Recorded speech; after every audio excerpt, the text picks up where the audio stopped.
Here together with this distinguished panel to discuss a profound question about China's economy.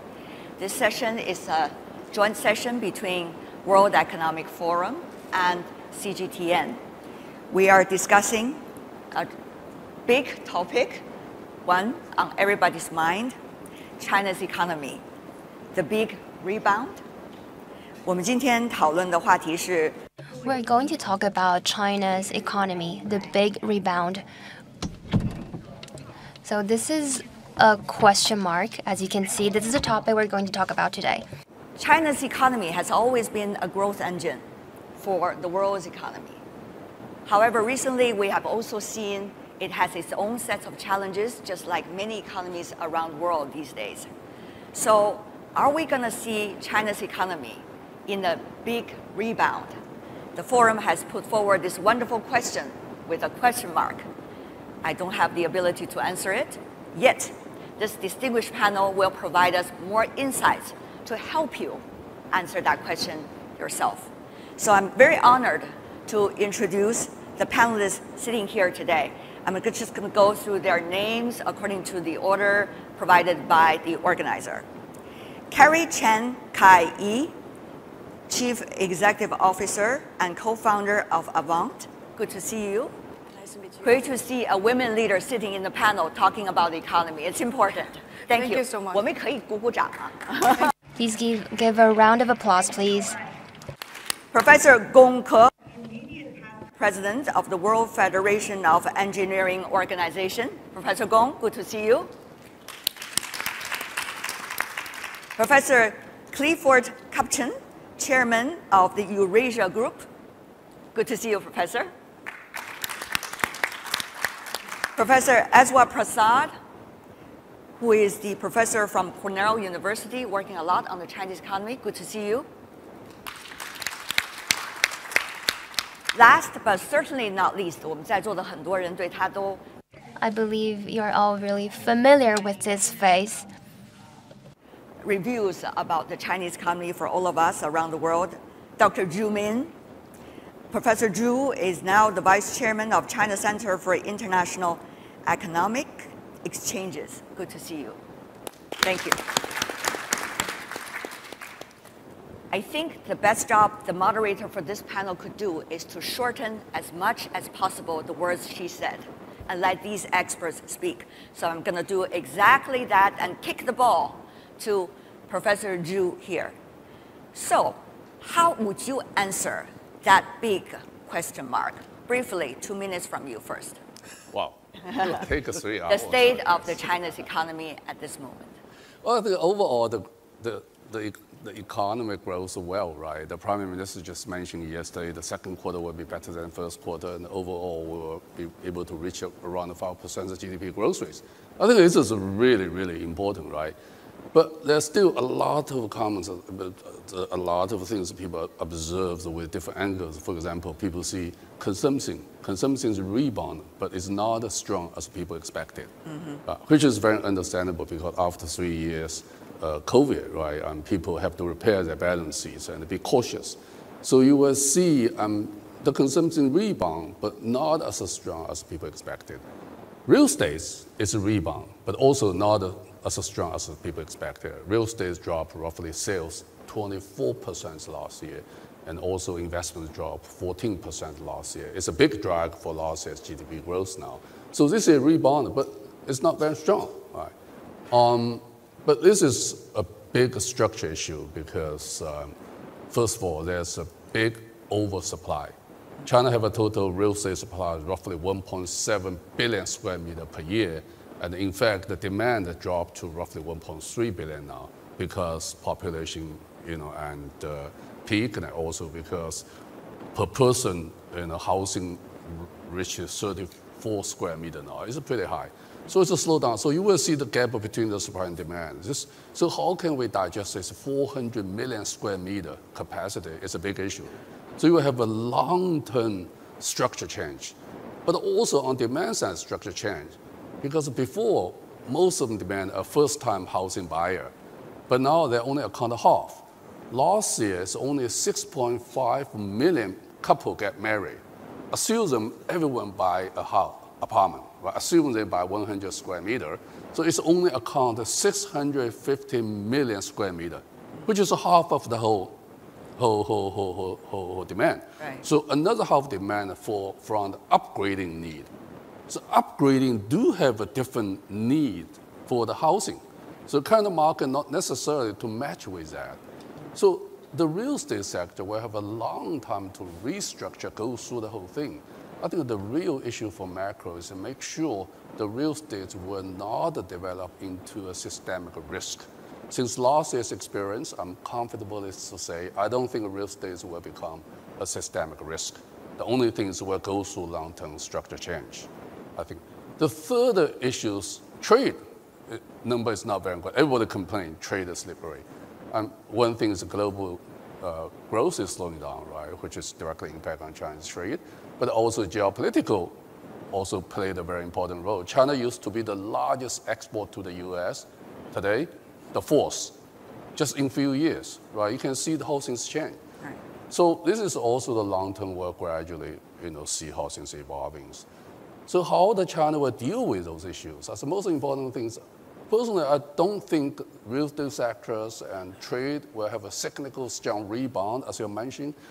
I don't think so, because this is long-term issues. So real need, we need to find a new growth engine. Indeed, we did. So, for example, we take the manufacturing digitalization as a main drive engine for the growth this year, which works actually. China have the largest manufacturing sector for the whole world, account of 30.2% total global manufacturers, equivalent to total US, Japan, Germany, and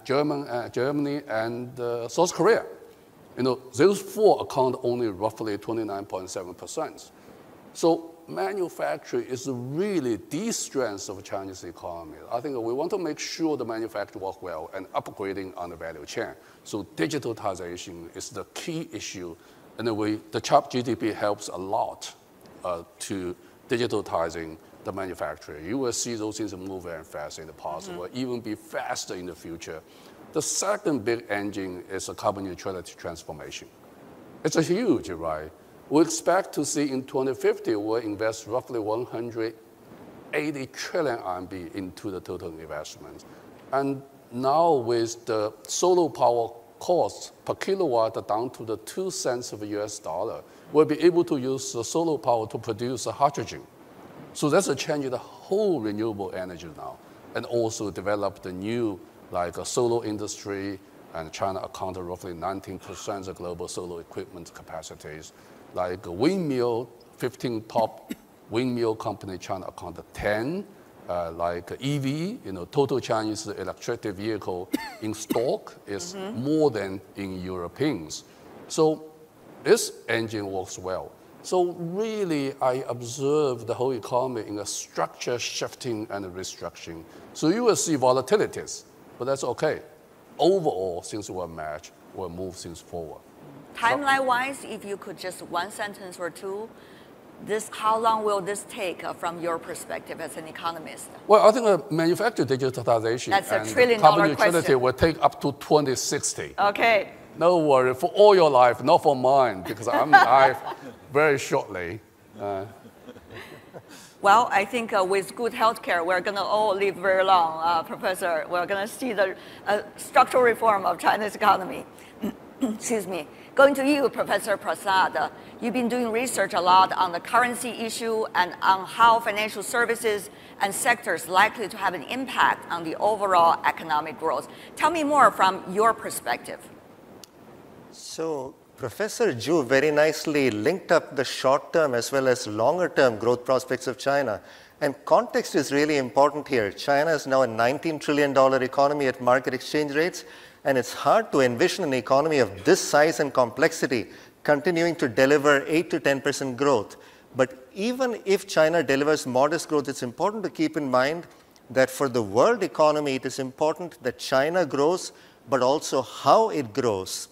Now, we've seen China already accomplish a significant amount of success in terms of its goal of rebalancing the economy, relying less on heavy investment-led manufacturing growth and trying to move up the value-added chain, which again is going to be good for China.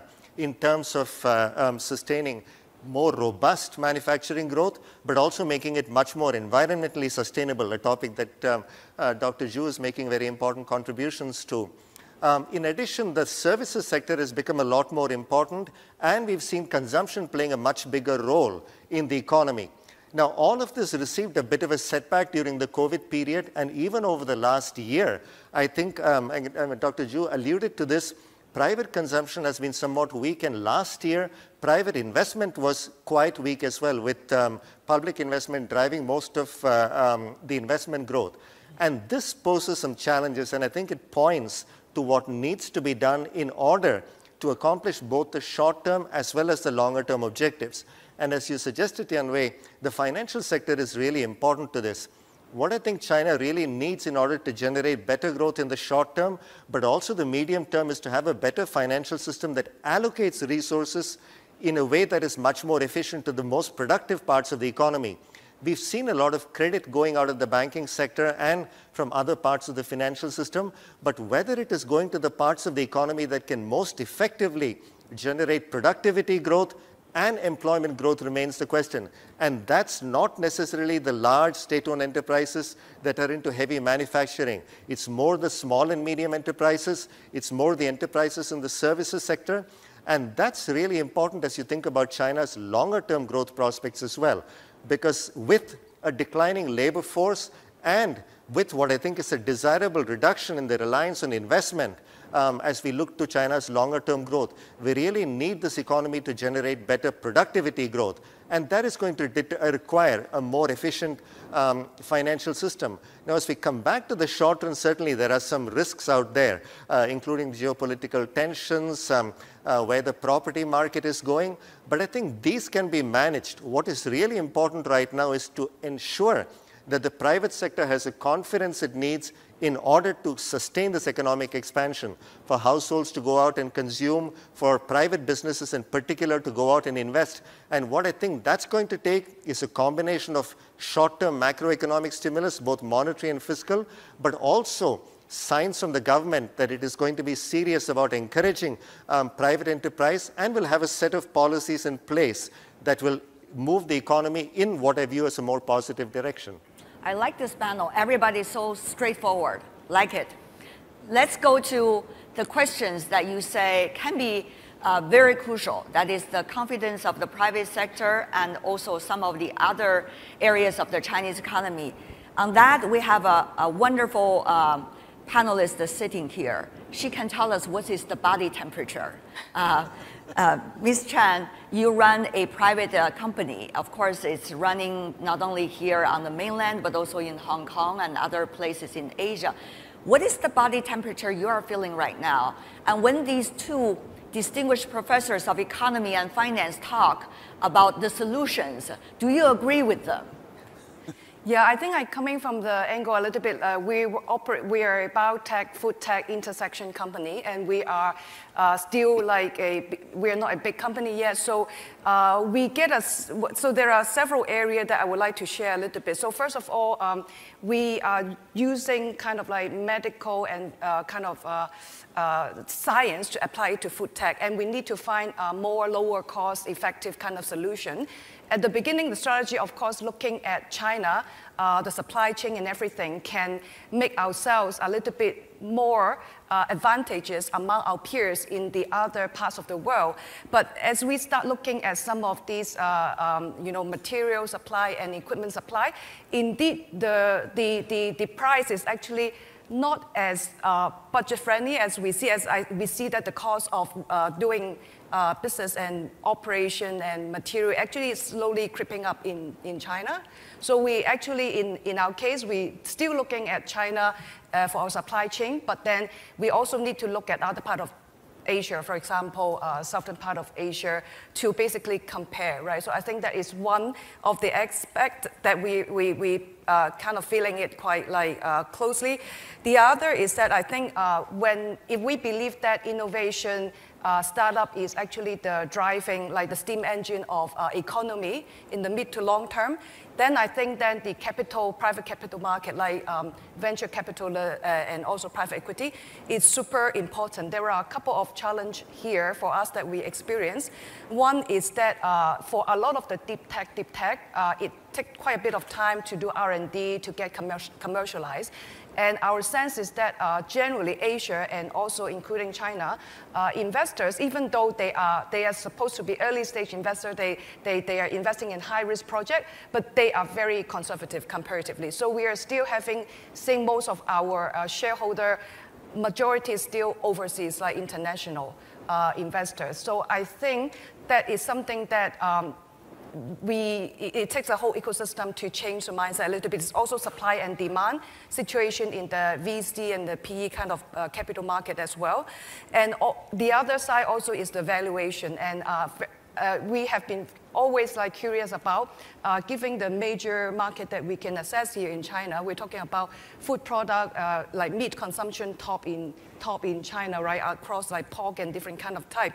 But then it does not, even though our technology is very much like on par and some of our area is very unique among our peers, but valuation does not reflect that. So valuation actually translates to the amount of the capital we can raise. That also translates to the R&D we can, how much we can input into the R&D, how much pilot facility we can invest in, how much people we can hire. So that's kind of like a circle and related to each other. So there's a few things that we're experiencing here. And last but not least is the human capital. I think there has been saying that like some young people, they are lying flat. So I think that, you know, the work-life balance and mission-driven kind of thing is, these are the people that they are the upcoming major kind of labor force, as well as when they make money, they will also spend. So I think then how to make sure that they are equipped with the right scale like in view of all of the AI and all of the things we operate, we need a lot of talent in the bioprocessing and biological kind of research. And how do we find a lot of them so that we can support innovation in various areas? I think these are the three aspects that we feel quite a bit like upfront. Yeah, I can see the sincerity coming from Ms. Chen. She's pretty much go through all these important components of running a business, whether it is supply chain, competitiveness, or the funding, where does this come from, or the human resources, isn't it? Well, I think these are all very relevant points. Many of those sitting here today are also business leaders of their own fields. I'm sure you have also similar points of view, but later we're gonna have some space for you to also raise your questions. Just very briefly, I would love to have our two professors working on macro economy to respond to what Ms. Chen just earlier touched on. The issue of supply chain competition, the issue of funding, and also the issue of rescaling human resources. Very briefly, everybody, maybe 2 sentences when we move on to the other sectors, which are also very important. One, geopolitics, diplomacy, one on technology later. So let's quickly, Professor. Well, the quick answer is, I think everything Madame Chen said is correct, because you run business, you run those issues. I think you have to take it as a given. The supply chain is changing, the labor cost is increasing, right? And the geopolitical tension is uprising. You know, as a business, you have to take the whole thing. I mean, it's real. You have to take your strategy to adapt, to deal with those things. I think it's number one. Number two, I would like to emphasize one thing for everyone in this podium, particularly for the business leaders. I mean, don't overlook the growth number, the trend, right? Don't look about the 0.1% growth up or growth down. Don't overlook this, all real estate have a crisis, this company is a go bankrupt, whatever. I mean, look for the whole picture. The future is in the structure change. It's not the trend. When you're looking for the trend, you're looking for the mean. You try to beat the mean. The future, there's no mean, because everything is a structure. So what you need is to find opportunity in structure change, and the market is huge. I think that's my response to Madame Chen's questions, also, well, my thought for the business leaders in the audience. food for thoughts. Later we can debate about that. Thank you. Professor Prasad, briefly 1 or 2 sentences. Thank you. That's a very rich set of perspectives from the real world, and I think it points to 2 things. First, there are enormous challenges out there. I mean, this is a time of huge uncertainty in China, in the world, a huge amount of volatility, but there are also tremendous opportunities out there. Professor Zhu referred to how digitization is potentially leading to a transformation in the consumer experience and the way businesses can integrate their supply chains and make some of their business processes more efficient. So the key question is whether as a business, as an economy, you position yourself in order to take advantage of those opportunities. Right. Of course. If I add the 20 seconds, we need to seize the new world, the future, then leave the old world. I mean, those structures is inevitable. So who will be able to catch the fast-run train? Who will be the winner for the future? That's the whole thing. That's the competition. I hope it's everybody sitting here because we are discussing this very important topic here. We're going to catch that train or that plane. Going to you, Professor Kapchen, to make things only more complicated. Geopolitics and also diplomacy. Of course, you're an expert on the Eurasian region. One thing, of course, is the impacts of geopolitics on businesses worldwide, not just here in Asia, but elsewhere in the world, where you come from, North America as well. How do you see this role, the role of geopolitics now playing in the overall answer we can provide about China's economy, a big rebound? I just love this title, by the way. So I'll throw that to you, Professor. Well, the degree of the rebound, it'll probably be a rebound of some size, but it's affected also by China's international environment. Right. Rule of the house, by the way, before you go further, is you see the other 2 professors, they not only illustrate on the challenges, they also provide some kind of solutions. So if I could, right? Professor Kapchen, I throw that big question to you. I'm an American, we don't do solutions. So, look, China's economic power is the foundation of China's role in the world. China's diplomacy, and we see it daily now, its influence comes from its economic heft, its economic sway. If we look at diplomatic history, briefly, powers traditionally develop a real strong economic base before they develop a strong army. And I think China has begun to do the latter, as great powers do, but right now is in kind of the prime of its economic influence.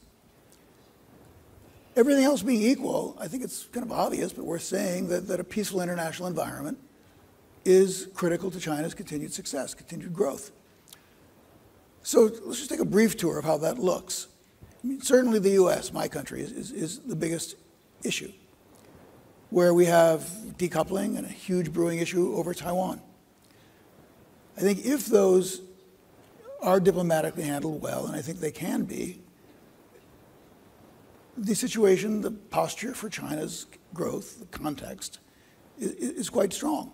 On the other hand, if there is, I think it's unlikely, some kind of a crisis, and the risk of sanctions, US sanctions on China grows, then the trajectory, I think, has to be looked at again. I think people would be reworking their assumptions, but I think that's quite unlikely, thankfully. In Europe, the European Commission is quite hardline on China, but the European Commission doesn't make policy. Policy is made by the member states. UK obviously is not involved in the EU, but the UK is closest to the US, the hawk, the sort of European hawk. Then the French are in the middle. The Germans are much more concerned with their trading relationship with China, and I think less of a risk. Moving on, I think the Middle East is a place where Chinese business and Chinese capital has really, really grown in influence, and astoundingly so, in the Gulf especially. And the manifestation of that was the really kind of breathtaking Chinese ability to broker a deal between Saudi Arabia and Iran, which is the first deal in the Middle East during my lifetime that was not brokered by the US. And just to kind of round out this tour, which I think overall is quite impressive for Chinese prospects. In Latin America, trade with South America, Brazil and Argentina. You know, China is by far the leading trading partner now. Not so much in Latin America, but in the Southern Cone, China's done tremendously well. And finally, across Africa, since the 90s, China's economic relationships have really burgeoned and sort of gone beyond, at this point, big infrastructure, BRI projects, to much more sophisticated Chinese lending, which I think will probably be the wave of the future.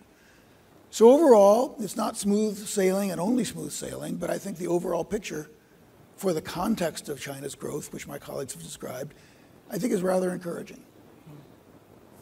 Thank you. Thank you, sir. You did provide the answer, and you moderate that a little bit. But we are all nervous about next year, geopolitical-wise. Should be. Some elections are going to take place. So what would that mean for business community and also for those economists who are studying what's going to happen? You see, Professor is having a deep thought right now. Yeah. So without providing necessarily the exact answer, so what are some of the areas that you are observing so that our business leaders could also watch out with you, Professor? So if I was a business, I would look at a few things. First, what William Lai is saying. And I know the Chinese government and the US government are looking at that. He has a background of being more independence-oriented than President Tsai. It's one thing to campaign. It's another thing to win and implement. So watch that policy. Secondly, what are the postures of the US and Chinese governments towards the election? Does the US, I think the answer is going to be yes, allow the Chinese candidates to conduct transit visits as part of their campaign? That's going to be a real flashpoint in Beijing. It's going to be a rough patch. The third is what kinds of interferences, if any, does the Chinese government undertake in the election? Both sides have well, I'm not sure that the US has a strong interest in who wins. We'll at least leave it that way. So if you keep track of those potential flashpoints and watch for their outcomes, depends on the kind of business you're in. If you're running money every day, it's important to watch them and see what the volatility is around them. If you're running a more structural corporate type business, what you would not want to see, obviously, is this blow up into some sort of a crisis as we approach May and after May. And if it does, then you're going to want to start to allocate capital differently than you had before that happens. If I could borrow your wisdom a bit, Professor Zhu, sorry to knock on your door again. I was listening to you carefully. Yes. I don't think he wants to do this, but go ahead. I see everybody is not volunteer for this question, so I go to you now. That there is a problem. I think economies, businesses are facing that tremendously. The rhetorics are louder than realities. Yeah. And in political decision-making process, it seems that rhetorics are playing a bigger role rather than the realities on the ground. For example, about trade. Even though trade has been an interesting issue, but we see the numbers are going up last year, just an example. This year, we don't know yet. So how do you see that, well, putting Professor Kapchen's good advice in the backdrop? Well, I think you correctly point out the rhetoric is much higher than reality. I think that's the issue. So for the business community, the key issue is you have to understand what is the noise. You have to screen all the noise to see the real reality, and basis on the reality, form your business strategy. Right. I think this is the issue. If you follow the rhetorics, I mean, you can go nowhere, right? I think that's the first issue. The second issue, so we'll see from this meeting, I see it's very interesting. The attendants have a strong view that globalization is still on. Only the world is separated. So a lot of anti-globalization, a lot of the argument before say globalization is dead. But people here say, no, globalization is not dead. because you need the productivity, you need the efficiency, you need the low cost. So you have to make the work together. The globalization means specialization. The specialization means the interdependency. So what do you mean de-risk, right?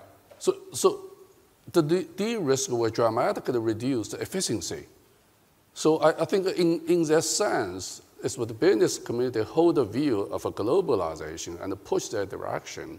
I think the reality will push back the rhetoric noise. I think that's also a very important issue. Right. The third issue is, I mean, don't see all those tensions. Blinken's visit is constructive, right? I mean, we agreed quite a few things when we also signed a few deals looking for the area we can cooperate together. So you will see things sort of stop and go, things moving that way. So what I'm trying to say is looking for the long term, the globalization is the trend. Looking for the long term, US, China got to work together because we live only on one planet, right? It seems that you are giving, all of you, are giving another layer to our topic today. Today, our topic is one limited to China's economy. But actually, should we ask a bigger question?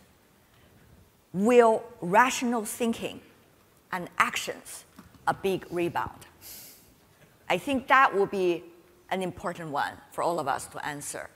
Professor Prasad, very briefly, and then I go to Ms. Chen. This is a tough question. Nobody can escape. So, Professor Prasad. Yeah. So Professor Zhu has correctly pointed out, building on what Professor Kapchan said, that we need to separate the noise from the policy. But I think we are at a dangerous juncture, especially in the context of the US-China relationship. You know, the geopolitical relationship was always a complicated one because that is intrinsically a zero-sum game. If China is going to gain a little more influence, the US is going to lose a little influence. So it's hard to avoid conflict there. But the economic relationship was for a long time seen as a more positive sum game where both sides could gain, and that provided a counterbalance to the political dimension. Now, unfortunately, we're in a circumstance where even the economic relationship is seen as a zero or even negative sum game, where one country feels that if the other country gets ahead in terms of certain technologies and so on, that it could have a negative effect domestically. Yeah. So I think we need to get to a more constructive place. And again, as Professor Zhu pointed out, it's good that the two sides are talking. Secretary Blinken was here, perhaps Secretary Yellen will be here next month. And she, in fact, has made the point that a significant decoupling between the two economies would hurt both countries, because ultimately when these two large economies are at loggerheads on economic issues, it makes it much harder for businesses to operate in an environment of certainty. And every business needs a less volatile and more predictable environment. And I think even though the noise may not have any real effects, I think it is having an effect. And at a time when the US economy is cooling down, when China is facing some growth challenges, I don't think it's particularly helpful. So I hope dialogue at least will prevent these tensions from heating up even more, even if not de-escalating. Yes. Ms. Chen, also, please respond. Yeah, I think where we feel that we kind of facing some dilemma, like involuntarily need to consider where do we find our investor, for example, to support our venture. So either it is too sensitive or just preparing for the worst, right?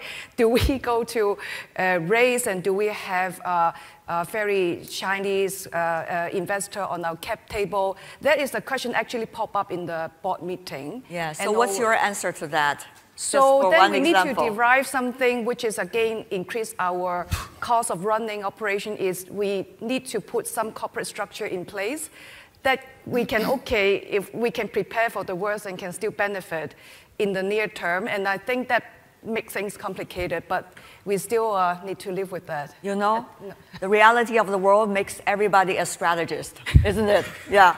But let me go to you, Professor Gong. You are an expert on telecommunication, new technology. That's another area we should never ignore. There's so many things happening right now. Artificial intelligence, which has been intensely discussed during this year's forum. By the way, wonderful to see the forum is back in China and for this communication. But Professor, how do you see the new technologies are likely and innovation and policies related to it, people's applications related to it, the market reorientation related to it, likely to influence China's economy, a big rebound, question mark? Before talking about technology, I would like to back to the big rebound. Actually, I don't like the word big rebound. I think the Chinese economy is in the course of recovery. Big rebound, behind this word, there's some unrealistic predictions to the recovery, because we could not underestimate the negative impact of years-long pandemic, which I believe has exhaustively consumed the public resources in many aspects. So we need some time to recover from that crisis. Big rebound is not that realistic. And another issue is that, just mentioned by Dr. Zhu and other previous speakers, change, transformation. That's more important than growth. Because I would like to bring this issue into a broader context. We call it the sustainable development. We talk about geopolitical tension, the startup, because we need to recognize the common challenge to all enterprises, to all governments, to different countries. That is to transform our world into sustainable development. Because even if we could not transform our world within this century, we may not able to sustain on the earth. Yeah. So talking about sustainable development, that is not just about decarbonization, not just about environmental protection. That's about a healthy development in 3 dimensions: economic growth, social justice, inclusion, and ecological development. So now we are working for the World Federation of Engineering Organizations, and our mission is, we call it engineering for sustainable development. And we find the essential challenge of the sustainability is to coordinately to have a development in those 3 dimensions. And we have to find a tool to promote the coordinated development in these 3 dimensions. All right. Yep. Then, in the same policy I apply to everybody here in the panel, I would ask you what those tools are, because you are supposed to provide answers as well. The solutions. Yeah. We find the digital technology is a tool, could help us to coordinately have economic growth, environmental protection, and social justice. 举个例子呢? Yeah. At first, I would like to see Maybe an example. Technologies is a cluster of technology, not single technology, that include integrated circuits, telecommunication, internet of things, blockchain, big data, cloud computing, and artificial intelligence. For example, take artificial intelligence as a concrete example.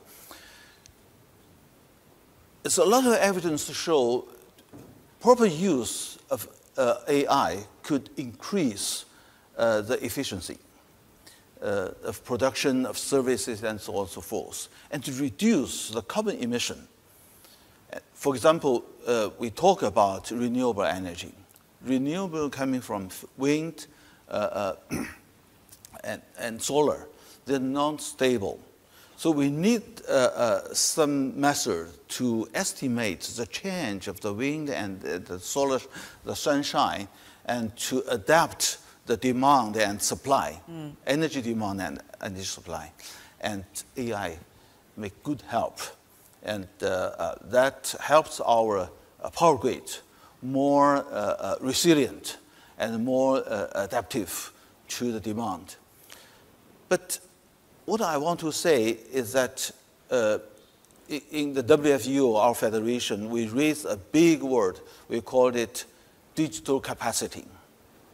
Because every country, every enterprise, every society need to increase the digital capacity. Digital capacity, we mean the capability to use digital technology in specific use cases and to solve the real problem. For example, so where is China now? In some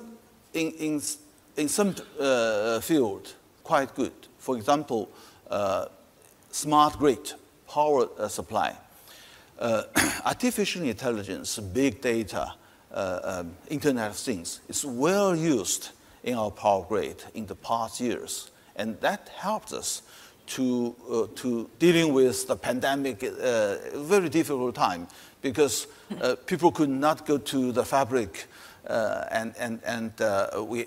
but we have to keep power supply. So that's a big help, and also in automobile industry, big changes happened.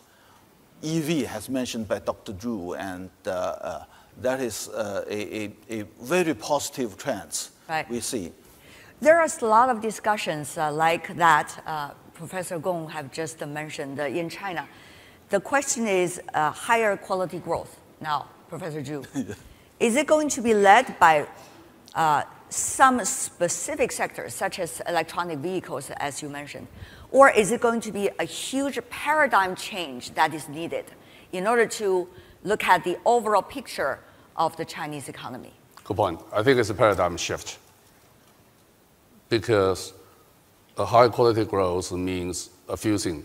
Digital is number one, green is number two, inclusive is number three. I think these are most three important things for high quality growth. And it's everywhere, because digitalization is happening everywhere. You think about that. And the green is happening everywhere, right? So it's not leading by one sector. Yes, electric vehicle lead to the battery, and batteries are also important today. But it's really everywhere. Retails, e-commerce, and the manufacturers, shipments, and the research, particularly Air for Science, right? So it is really everything. I would say in 10 years, digitalization will basically in everywhere in the whole world. And the gradual green, right, in 2040, 2050, you will see it's all, sort of a carbon zero world now. So this is everyone's business. This is the whole society, holistic. I call really a paradigm shift. Yeah. You see where China is toward that paradigm shift. China is moving 20%, 40%, 60%, if I could just use some numbers. Well, the number is hard, but China is moving very fast, number one, in terms of digitalization, right? If you looking for the Chinese e-commerce, looking for the data, looking for the software industries, and moving very fast. Particularly in the manufacturing, if you go to the company to see how much digitalization in manufacturing is absolutely amazing. It's really amazing. Now we got the US restrictions on the chip, which also constrained on the computing power side, right? So, but we're going to build a computing network, to plan for bringing all the computing power together in China, provide a computing service for all the different companies, like Madame Cheng's company even can link with this platform. So I would say digitalization goes, and the green really goes very fast. I mean, this is incredible. For example, this year, China will install roughly 120 gigawatts solar power, which is roughly more than 45% of the global total capacity. I mean, this is incredible, right? And the windmill as well. So China's EV sector also moving very fast. So green energy, green transformation move very fast. I want to yes, please. I think talking about the digitalization, China is in the very fast pace of the digitalization. In the past 3 years, during the pandemic, the 5G telecommunication infrastructure has grown very fast. And now China has, I believe, about 4 million base stations of 5G mobile telecommunication is already working on the big part of China. Almost all middle-scale cities are covered by 5G. That's a very important digital infrastructure that will promote the faster industrialization. I thank you not industrialization, digitalization. Digitalization. I thank you, Professor, for bringing us update, because I think everybody sitting here, after being away from China for a few years, all want to have the real picture. And thank you for providing all these important information. I just want to make things a little bit more complicated. Therefore, I call on Professor Kupchan before I call on Professor Prasad. Technology. Once again, it goes back to some issues complicated. You know what I'm talking about. So how do you see this momentum of technologies pushing the economies forward, but at the same time, the other side of the coin is that there are more complicated geopolitical diplomacy issues related to technology, applications of technologies as well. Of course, standards, trade policies could all relate to this. Professor. Okay, thank you. Big question. First, I'm going to do a solution real quick. So during U.S.-Russia, when there was a diplomatic relationship, there was something called the Gore, Vice President Gore and Prime Minister Chernomyrdin had a commission that had all sorts of subcommissions. And it was too bureaucratic, but it ultimately worked. So as far as communication, that would be my proposed solution, and I offer it seriously. On the technology front, I do most of my work on AI right now. Good for you. Regarding technology and the geopolitics of AI. I'm not these guys are engineers. I'm a political scientist, but I think artificial intelligence is easily the biggest technological revolution in my lifetime. I think it has the potential to just overwhelm other revolutions in the sense that it grows and builds on itself so quickly. I mean, these large language models are sort of self-learning and self-training. Indeed. And the rapidity of change is breathtaking. Now, that is mainly good because of the productivity that will enhance. And Goldman Sachs and others have done the numbers. I don't need to tell you what the numbers are. We all know them. It also comes with risks which are going to be very, very difficult to control, in my view, because the tech companies know more than anybody else about what's going on, and they have a lot of money, probably more money than anybody else, and they have a profit model. So, go figure how you're going to really get regulation. I think, so one final point. The thing that I think I really do worry about, and I kind of get paid to worry about this stuff, so I worry about it, but the issue is kind of ultimately about AI and weapons, and the danger that it could apply if rationality doesn't win and competitive wins. It'll really cost us if the sides compete on military applications of AI, because then if there's a breakout on one side, you get a classical, again, political science, dilemma, where there will be pressures on the other side to do a preemptive strike. And that's the kind of future that we should all know that we don't want. And I guess part of that solution is importance of communication, especially quality communication, at least to establish some kind of mechanism, as you said. And of rationality. Indeed. Yeah. Can I add one thing on and then I go to technology and geopolitical risk issues? Obviously, in everybody's mind, it's a chip. The chip war is the key issue, right?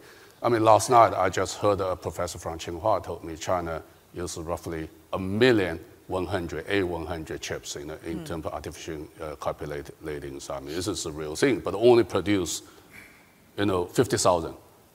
So we buy 95% of 1,000,000 A100. So the CHIP Act obviously will put a tremendous support to the Chinese, artificial intelligence and the chip sector and digitalization. Clear. I mean, you have to admit that that's very true. But there are several ways. Number one, now China will develop its own chip industry. We have to. American force us to do. Okay, before we open the door, buy from US, now we have to produce ourselves. China today can produce 28 nanometer chip on the commercial level. You will say, well, 28, it's way ahead. But 28 nanometer chip is a big market chunk because most of market implications use 28 nanometer chip. Right. Now we move to 14 nanometer chip, and we shortly will be able to commercially produce the 14 nanometer chip. And we move value chain quickly, I observed. I think this is very important. And then meanwhile, it's very interesting, all the companies, major companies, heavily invest on the 3, 4, 7 nanometer, whatever capacities. And because the de-risking, they want to build their own capacity, there's an overcapacity issue in chip industry. Clearly, in 3 to 5 years, China will enter the market and export 28 nanometer chips, 14 nanometer chips, even smaller chips. The market will collapse. You will see things with overcapacity. And China imported $300 billion chips. If China don't import those chips, because China can't, right? And all those companies increase their capacity by, and really very high speed. The whole sector is in big trouble. So what we're talking about is redundancy, right? But that's why we're saying division of labor. So what the China's way is to try to develop our own chip sector, but also I want to say, I just mentioned, we try to build our own computer power platform and networking. Bring all the computer power together so we'll be able to facilitate what we need for various company need on the computing power. So I think that the systems building is a very important infrastructure. Yes, the US Chip Act put a tremendous pressure on Chinese chip sectors on the digitalizations. We'll find our way out. And that's just one of those examples when we're talking about technologies. Professor Prasad, briefly also. So before he diverted to a slightly gloomier perspective, Professor Zhu very nicely articulated where we should go, both the Chinese economy and the world economy. And we talked about all the technologies that could get us there.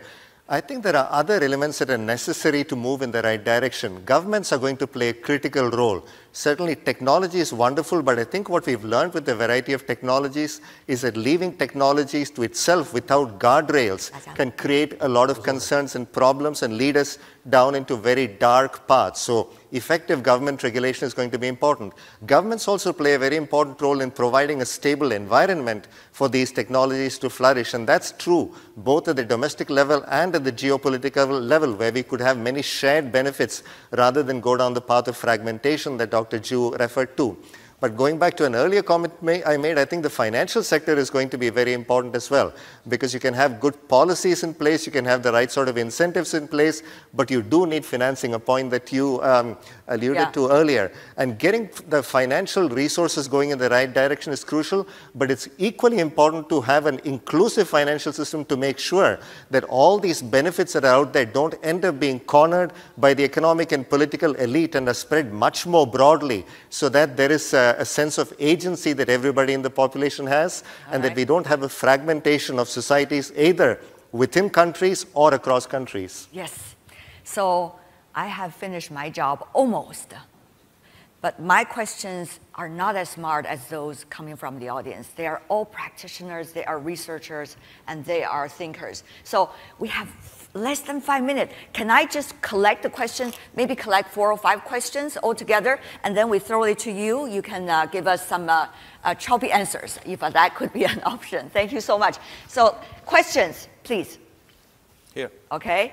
I see several hands already. Here, here. This side, no? Okay. 1, 2, 3, 4. Any more? Let's just go over there. One more. Okay, let's just go with these 5 questions. Only these 5. Okay, let's go. Hi, Bloomberg News. Very briefly, the question. Sure. Thank you. Question for Professor Zhu. You mentioned the challenges with the consumption recovery and the real estate markets. Wonder if you have any specific policy recommendations in terms of what kind of stimulus or policies China should take to address these growth challenges? Stimulus policies coming from the government. Okay.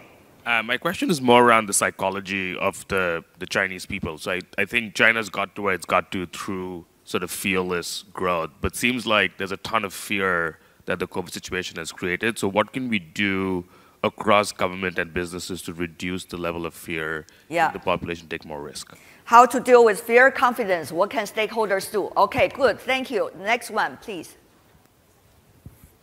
So for Dr. Zhu and Mr. Prasad, I think recently the economy is under big strain. Although there is long-term a very promising structural change, there are youth unemployment, all kinds of these very negative economic data.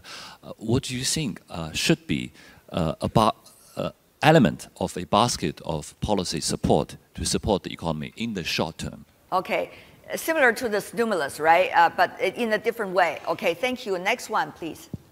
We have one more in the back. I've got one question for Zhu Ming. Is there ample space in China's fiscal and monetary policies to foster China's steady growth in the second half of the year? And what's your outlook for China's rebound and recovery in the second half of the year? Okay, so I think similar questions, right, about policy, how to support. This lady, please. Yeah, maybe. Lourdes Casanova, Cornell University. My question is, what about central bank digital currency? I have not seen it anywhere, and will it help or will not in the rebound? Digital currency and the financial innovation, whether that will play a role. There's one question at the back. Earlier we promised, let that, just very quickly the question, please.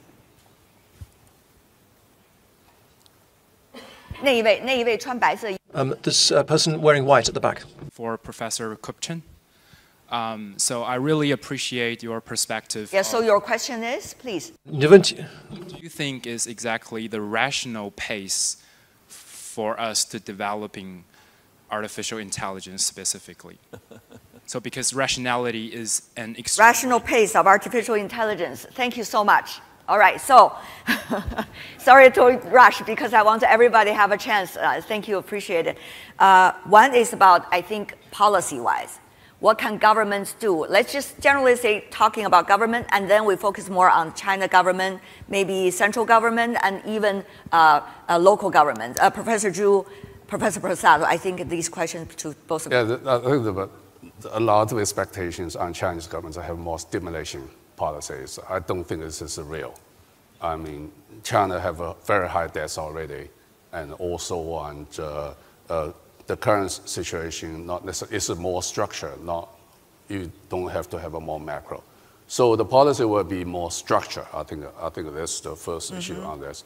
On the consumption side is, the whole issue is, for example, give more coupon with local authorities, one thing, encourage people to consume more EV, go to the rural area. But most important thing is 2 to 3 things. Number one, and make sure the income growth rate is higher than GDP growth rates for this year, macro level. Number two, continue to improve social safety nets in terms of pension, healthcare, and all the other things. Number three, and speed up for the people getting the hukou in the urban areas. I think this is 100 million people, and if you can move these people into the city, it will be huge consumer power. I think on the consumer side, it's really on the issues. On the field, it's really a good issue. I understand there's a lot of field that I think is really the issues. We need a communication. We need to really take the fear away, rebuild the confidence. This is the most important thing. Everything started from fear. Fear is really the key enemy for everyone. We need to deal with this issue seriously. So this forum actually bring people together on purposely try to deal with this issue of fear. Yeah, and we compare notes. Sometimes can reduce fear. Professor Prasad. So rather than any panicky macroeconomic stimulus measures, I think focusing on the medium-term growth measures that I think are going to support more sustainable growth is, as Dr. Zhu correctly pointed out, really important to rebuild, sustain private sector confidence, and that I think is a key to both boosting growth in the short term and promoting better growth in the long term. Yeah. Okay. Let's go to the technology question. AI, Professor Gong, maybe very briefly, 1 or 2 sentences, please. Instead of pace, I would like to talk about the directions. Okay, very briefly. One direction for the AI development is regulation. We need global consensus as a base for the global regulation of AI development. Global governance issue. Another thing is to promote AI useful for production, for economic growth. That means from chat to product. That's another direction I'd like to mention. Yeah. Right. Financial innovation or any other issues, Professor Kapchen, very briefly respond to any of the earlier raised questions. Let me respond to the artificial intelligence one. I think what we need the most is sobriety and fear. At least in the West, the tech companies, in my view, is the Wild West. They're kind of broken loose. And so one way to get at them is national regulation, but I don't think there's the expertise or the money to do that. Another one is international. We're way behind the curve. If the UN developed kind of a supervisory body that could spot, detect, and interdict dangerous uses of AI in weaponry, that would be great. US, China, and I'll end with this. Another area where bilaterally we really need to develop norms. And most importantly, I think we need to develop some kind of an arms control, like the US and the Russians, arms control. I think we need kind of a US-China arms control arrangement on what's okay and what's just not okay in AI. Now that sounds ambitious, but we're going to be in a whole lot of trouble if we don't do it. Yeah. I'm done. Thank you. We need to do it urgently. We all agree with you on that. Absolutely. Ms. Chan, as a practitioner in the field, as a business lady, how do you see some of the earlier questions raised? What would you want to focus on? Yeah, one I would like to react is actually on the point of fear, right? And I think the fear coming from we don't know what will happen kind of next year or something. So no conclusive solution here, but something like where from our perspective, something that is verbalized as a bottom line, policy or direction, talking about like describing what will be the approach under different scenario, it might help us to get a sense about, okay, what we can prepare ourselves for. So that will help alleviating some of the fear, although not everything. We know that it's all driven by external factors. Mm. Well, what a conversation. What a conversation. But that's the world that we are facing today. And we are trying our best, I can tell everybody here in this panel, I'm sure also in the audience. So what can we say in conclusion? It's almost impossible in 1 or 2 sentences. So if I could just borrow the wisdom of every one of you with one word, even more abstract, what will that be? Remember our topic, China's economy, a big rebound, question mark. I'll leave Professor Zhu later, because every time I call on you first. So, Professor Kapchen, one word. Do the right thing. Okay, that's very much a one-word thing. Okay, do the right thing, Professor. So, I would like to talk about the fear. We don't need to fear the new technology, but we need to control it, to make the control in our hand.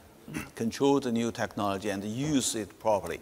Yeah, maybe sophistication of applications. I guess that's probably what you mean in terms of translation. Yes, thank you. Professor Prasad. Hope. Good. Well, is hope a strategy?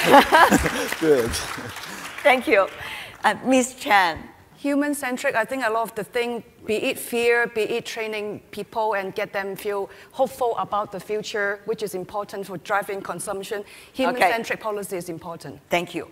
And Professor Zhu, one word or one phrase. Yeah, brace the future, brace the structure change. Be confident.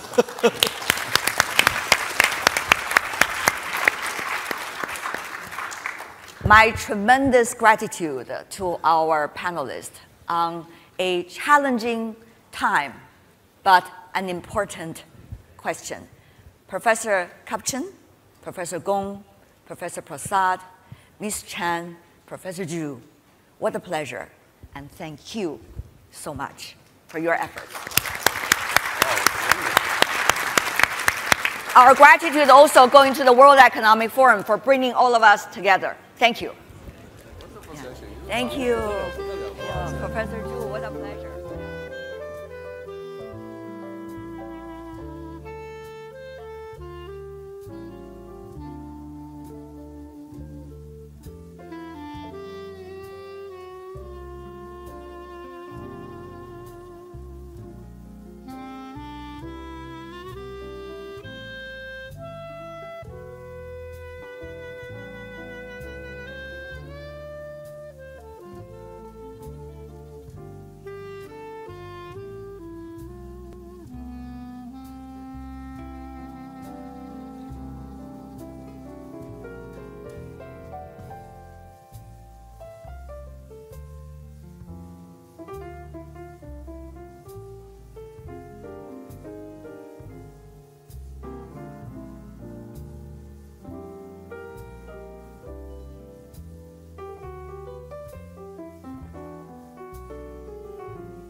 Hello? Hi, ladies and gentlemen. Could you please leave the room and badge in again because we have another session? Thank you very much. 各位先生和女士，麻烦您能不能先出场一下，然后重新刷卡再入场，因为我们马上就会有最后一个场次。谢谢大家。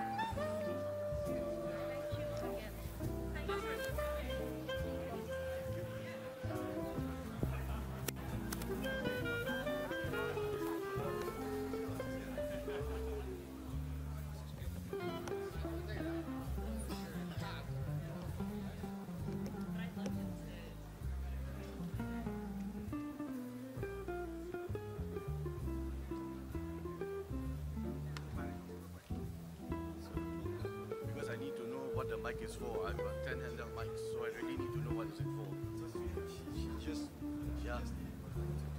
Yeah, so I needed to know what is it for. So I just need the mic. Yeah, but you can guess that if we need a mic right now, still it's too stock. I know.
Okay, go for it.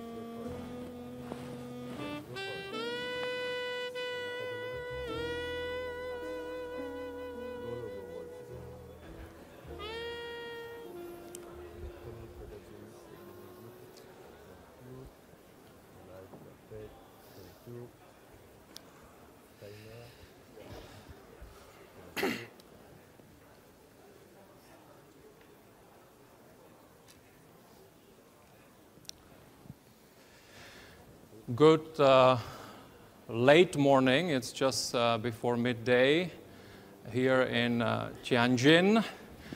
A warm welcome to all of you here in the room here in Tianjin, but also to all of you who are watching us online. A warm welcome to this concluding panel of the annual meeting of the New Champions 2023 that took place in Tianjin and is about to conclude in Tianjin in China. I'm Mirek Dušek and I am with the World Economic Forum. This is a tradition that we have to have concluding panels, 30 minutes, so we will have a quick discussion together. And why we do them? Because we want to make sure that we are able to summarize or to look at the key highlights, the key learnings that we've had from those 3 days here of deliberations, dialogues, but also working sessions, workshops. We've had over 170 of them here over the course of 3 days. So it's that function of just looking back quickly and bringing those key highlights, but also looking forward, so making sure that maybe there are glimpses of next steps, things that have happened here that can be useful for people in the future. Now, the theme for this session specifically is entrepreneurship in a fast-changing economy. It is intimately linked to the overall theme of this meeting, and I like it because it has both. It has the realization that there is so much change around us, a lot of transformations, and we'll talk about some of them today. But then there is entrepreneurship, which to me signifies a sense of agency, either the creation of agency or reinstitution of agency, if you will. So those would be the two levels that we would like to cover here today. I am joined for this discussion by an august panel, and I'd like to introduce them now. A warm welcome to Ke Eugene, Professor of Economics at the London School of Economics and Political Science from the United Kingdom. A warm welcome. I'd like to also welcome Jason Bordoff, who is the co-dean of Columbia Climate School and founding director of the Center on Global Energy Policy at the Columbia University in the US. A warm welcome, Jason. Meirav Oren is with us as well. Warm welcome to you. Chief Executive Officer and co-founder of Versatile in the United States. You're also in this cohort of global innovators. We have over 150 of them here, companies that are really at the cutting edge of things in different disciplines, and that have been at the core of the program here in Tianjin. And last but not least, Eswar Prasad, professor at Cornell University in the United States. So a warm welcome to all of you. I'd like to really follow a little bit these two axes of first kind of help us just map a little bit those sometimes dizzying transformations that are happening all around us and help us a little bit at least understand them. And then maybe what are the things that we could do going forward. So I would like to start with Ms. Ke Eugene, if I could. We are in China, in Asia. We've now been talking about it a lot, but it is a fact that in a low growth environment globally, 2.8% this year, about 70 or up to 70% of that could come from Asia Pacific. We see the reopening of China after COVID and other economies. And you are really one of the foremost authorities of on the Chinese economy. So it would be good to understand from you kind of the key trends that you see. What are you excited about in terms of really opportunities in the Chinese economy, and what people should be possibly concerned about and pay attention to? Over to you. Thank you. It's a pleasure to be here.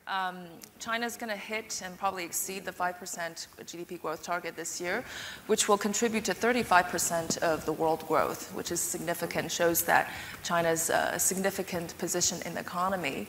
I think there are lots of things to be excited about because we can't lose sight of how many opportunities there still are, despite the short-term challenges in the economy.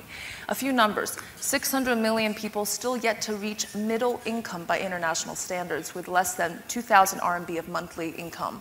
A 16 trillion RMB digital economy going forward. $38 trillion and more of renewable investment in the next 30 years or so. And I think China's opportunity is about ascending the global value chain, and that's where the efforts are going to be. But the short-term risk, you know, China has a demand problem, unlike in the West. So the lack of demand comes from low confidence, which comes from, you know, substantially lower income growth for households and reduced profitability of private firms. And I think that a significant boost to the short-term cyclical factors can actually lay down the path for a very good long-term future. Thank you. If I could just follow up, we had the premier here, obviously he mentioned the figure 5%, and there was a sense that there was a clear realization that the restart, the momentum is necessary. So are there things that, in your view, we could expect on the policy front here that would be stimulating growth? What kinds of things can we expect, you think, here to do that? I think there's room for more stimulus, although it's, you know, preference between preserving the financial stability and also somewhat constrained by resources that prevents a massive stimulus. But I think China's goal of reaching 23,000 per capita income by 2035 is a bottom line that they will try to achieve. If we look at the central government leverage is still low, so there's fiscal capacity on that front. I think it would be really very good to boost the confidence through consumption stimulation, and we'll see a series of stimulus policies in housing and also in, for instance, long-term durables. But I think there's more space to be done, yeah. And can I ask you particularly about the real estate sector? Is this something that, you mentioned a stimulus potentially, is this something that people should be more excited about or more concerned about? Cautiously optimistic. Okay. Professor Prasad, if I could go to you, because you also are one of the leading authorities on the Chinese economy.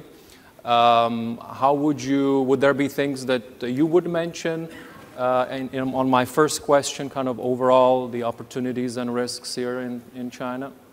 So the context is very important here, with China being a $19 trillion economy, as Professor Jin already alluded to. China's growth really makes a big difference to the world economy. But how it grows is going to be really crucial. And I think at this stage, while the economy does seem to be showing some signs of weakness, the real focus should be on what the drivers are of longer-term sustainable growth.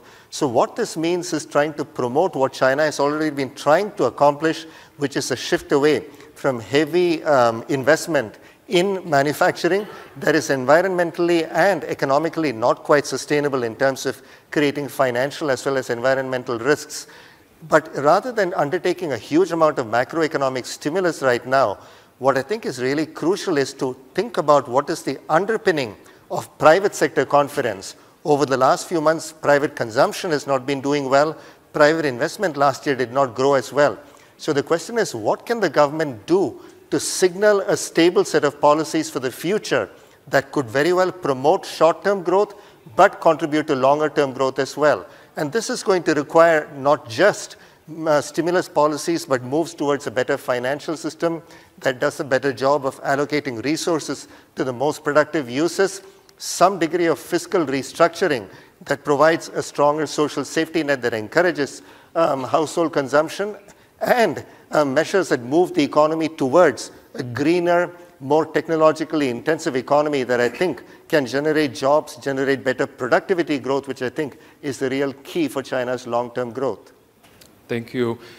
You are based in the US, and obviously maybe not the elephant in the room, we've talked about it, but at the core of our proceedings have been also the cost of fragmentation, trying to really calibrate all the rhetoric around whatever you call it, de-risking, decoupling, or other words are being used.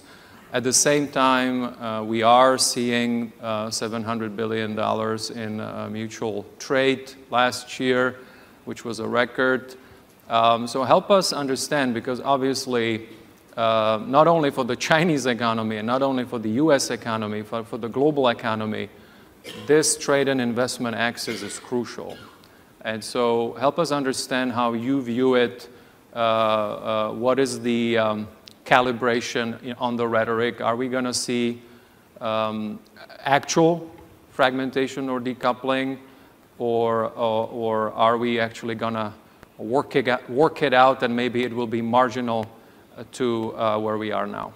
It's going to be crucial for these two countries, but also for the world economy, that the two largest economies in the world that have made the largest contributions to global growth in the last couple of decades get it together. But unfortunately, it does look like we are beginning to see some degree of decoupling, although the risks are obvious.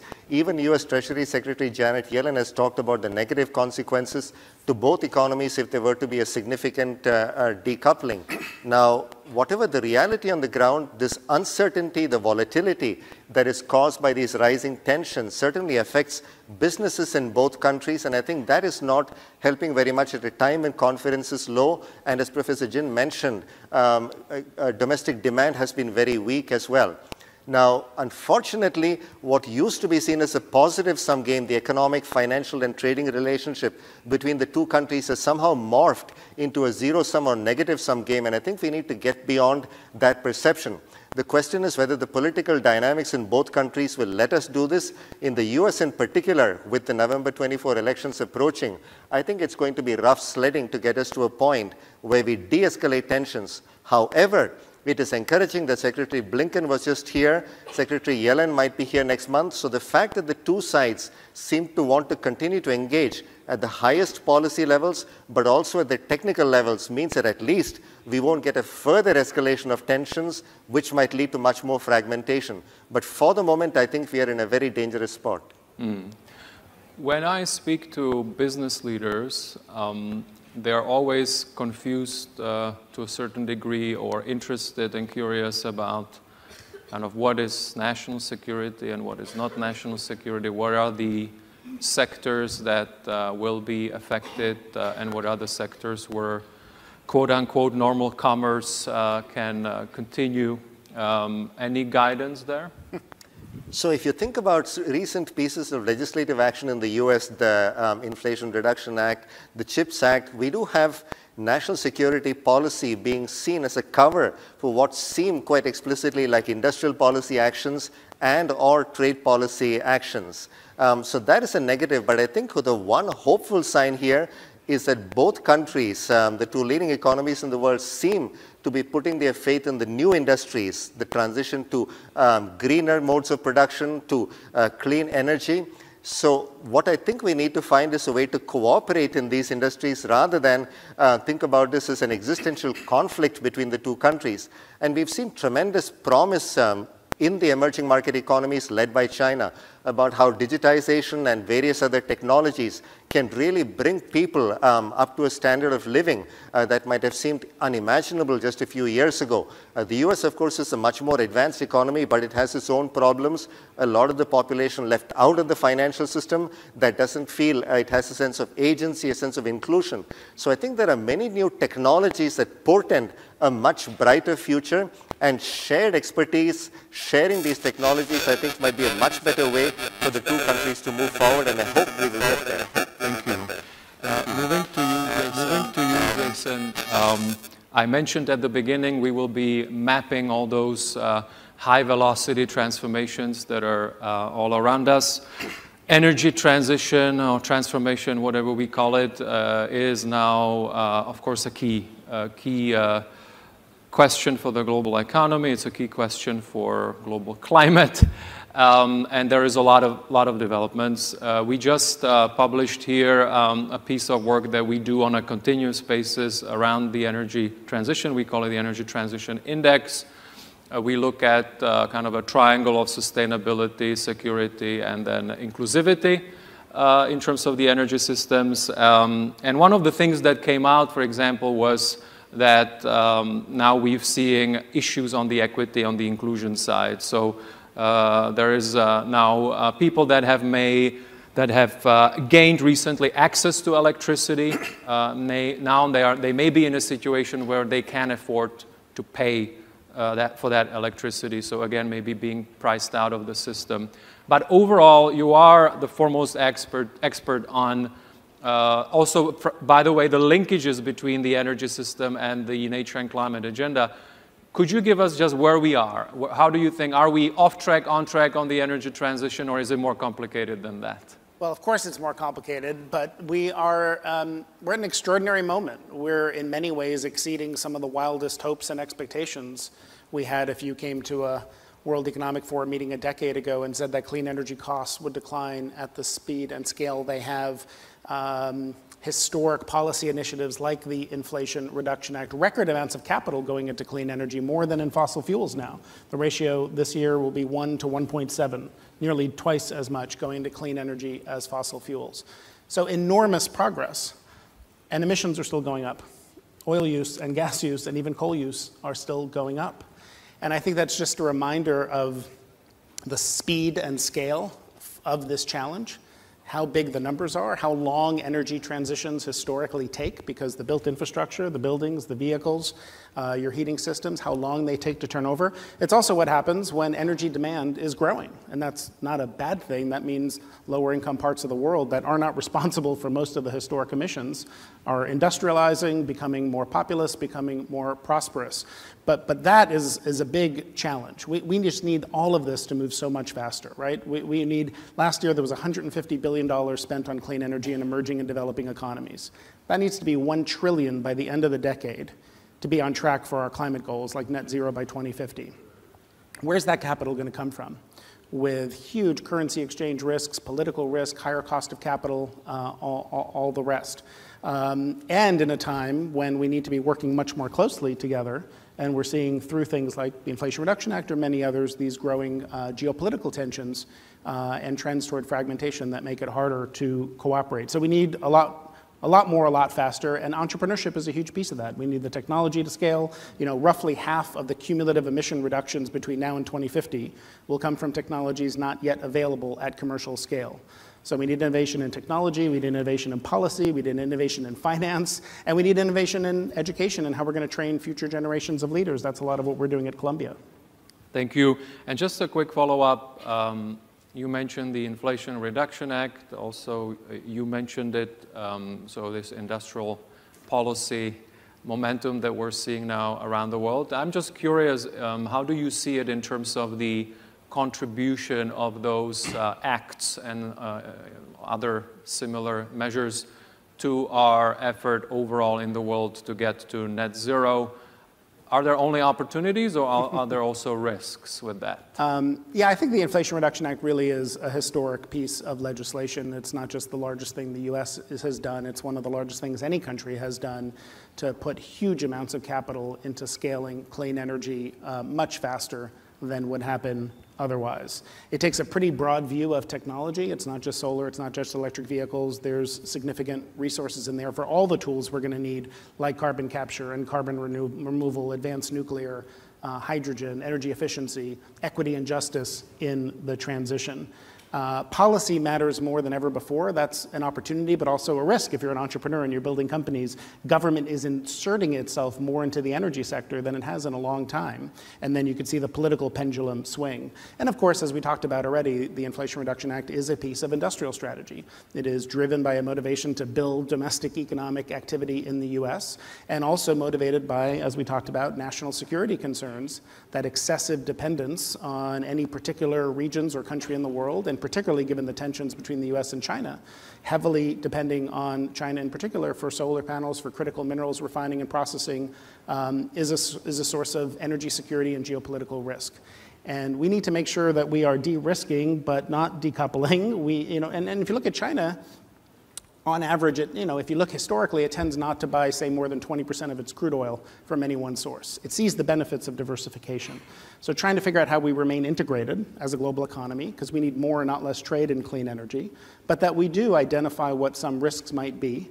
Winston Churchill famously said when he shifted the British Navy from coal to oil, security in oil lies in variety and variety alone. So we've always known diversification is important for security. We need to take steps like that to build resilience, but make sure that we continue to work together, because we need more, not less, global cooperation to get where we need to be. Thank you. Moving to you, Meirav, another big focus here when we talk about transformation was on specifically on AI. But of course, there is a larger batch of technologies that we would look at as fourth industrial revolution technologies that we need to pay a lot of attention to, because they are really being developed at exponential scale and are impacting industries and societies at an unprecedented scale and speed. Now, in your company, you have been deploying AI for a while. You're actually an AI-based company. Now, with generative AI, the world has kind of woken up to the whole discipline of AI, but we also talk about how do we make sure that this is human-centric and we actually understand the impact and the interface of technologies like AI with industry or with society, if you will, a practical view of AI. And so since you've been at it for a while and you are deploying it in a, if you will, a traditional industry, I would be curious to hear from you on that. Yeah, sure. And I think I represent kind of like both the industrial element of it, being in construction, as well as deploying AI in construction for a while. And just linking to Jason, construction is such a big part of what's possibly slowing us down in terms of energy consumption. So it'll be interesting to see what technologies like ours and many others can do. But in practicality, AI is about empowering people. And what Versatile does extremely well is get data out of job sites using a fairly simple IoT device that's actually on the hook of the crane. And that's extremely structured and repeated and non-human generated data allows us to understand what's actually happening on a job site, measure what is seemingly unmeasurable, and control what I would like to call, speaking of fragmentation, the most fragmented and non-structured manufacturing process on Earth. Take that and use those sensors data to analyze and understand the story of the job site. That's practical AI. And what we actually do with it is put that power back in the hands of the people who build. So at the end of the day, I see my business less of a AI or any other buzzword, if you'd like. And I love buzzwords. They work well in different elements. But it's that practicality of true empowerment of actual people in the field that need that data and the interpretation of the data to become practical insights that they can actually operate on.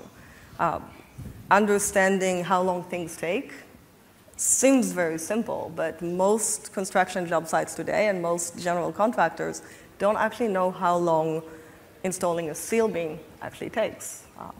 We do, and I call that take the very high-level discussion about AI into deep practicality in the hands of the workers as insightful and actionable insights, really. No, thank you so much. Sure. We have about 5 minutes left, so I'd like to also then shift gears a little bit to then kind of what would be things that you could take as next steps or things that you think are important that you would like to inform decision makers about that they should do and out of this meeting. Now, you are originally from Israel, and at the core of this meeting is entrepreneurship. Of course, Israel is known as a startup nation and really for having built a very successful ecosystem for entrepreneurship.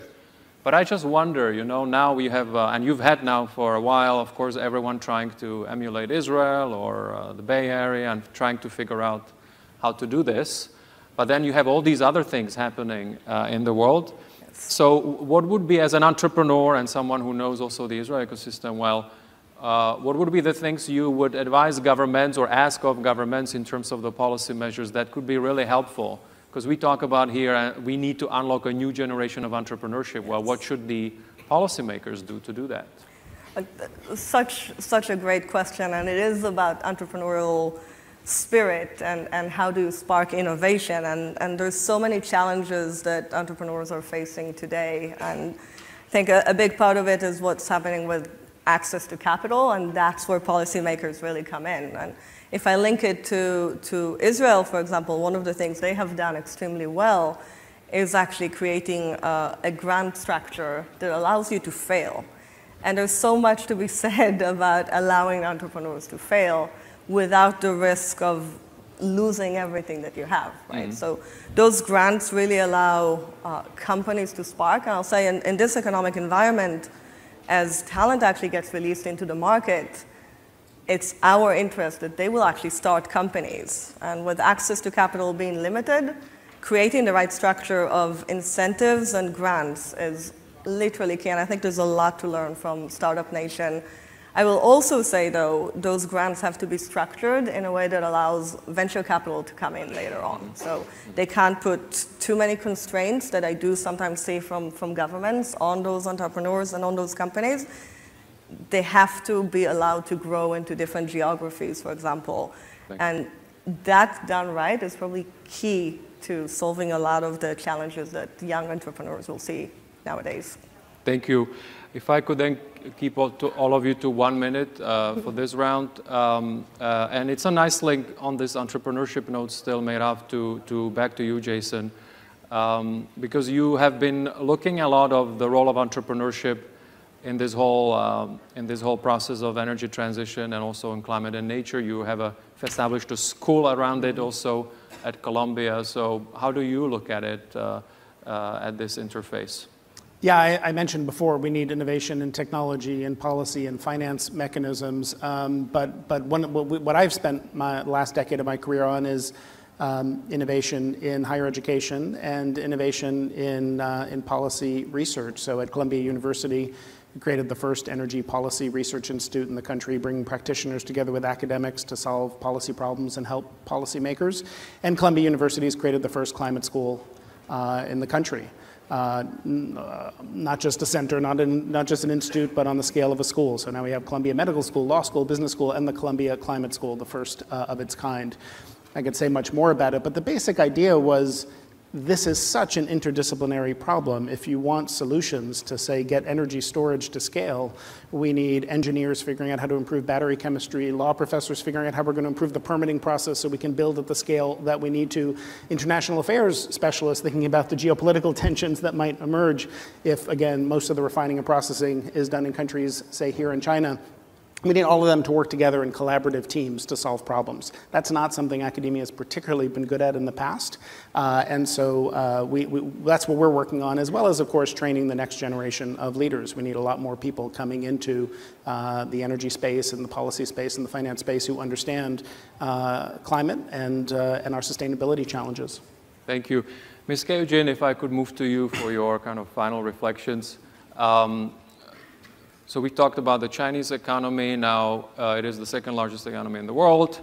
We have all these shared challenges, climate change, mounting public or sovereign debt, all kinds of fragilities. We saw the premier visiting in Europe, being part of the climate finance summit there. So what could we expect? Because it's such a key role that China is playing in the global economy. So what would you expect, or what could we expect in terms of further developments on some of those shared challenges, particularly climate? Globalization has had its challenges, at least 4 cycles of protectionism in history, where globalization ultimately prevailed.